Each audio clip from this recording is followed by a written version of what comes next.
The common tax planning mistake, number 6, is you improperly classify workers as independent contractors when they should be employees for payroll tax purposes. Common thing with business owners. Oh, I'm just going to have a 1099. And I'll say, oh my gosh, you are walking on thin ice.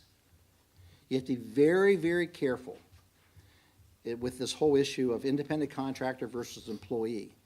Yes, if they really truly are an independent contractor, we can structure it to qualify for that, but you got to be careful. I'll give you an example. These are live stories. I always tell the stories that just happened recently, not over the last 40 years. He had a client. They had 1099s for everybody that worked there. Isn't that a flag, kind of? Okay. They weren't caught. No problems all these years. They hired a guy last year, and they terminated him after 3 or 4 months. He walked down to the unemployment office, triggered an unemployment claim. They came in and did an audit, everybody. 3-page questionnaire regarding exactly what every employee did. Every employee, they had to fill out a questionnaire. Came up with a $26,000 assessment for unemployment taxes the last several years.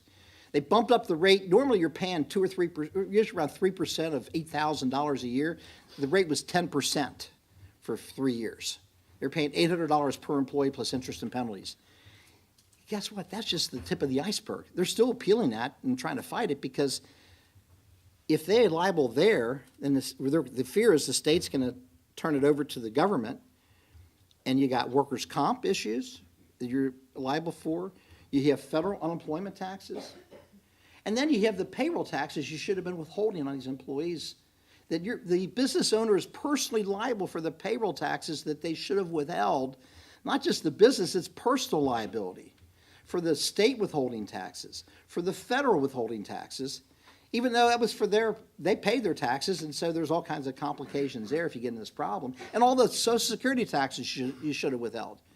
You do not want to err on whether you have an employee or an independent contractor the wrong way.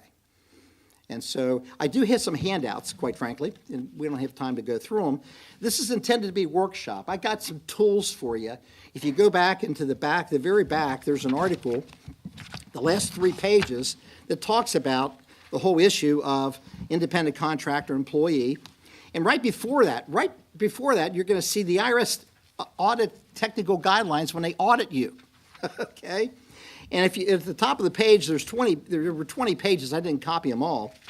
But what I would highlight is page 16 in the very back of the handout. At the very bottom, it talks about that the IRS determines the right to direct or control. They look at your behavioral conduct, financial control, and the relationship of the parties. So there's 3 issues, okay?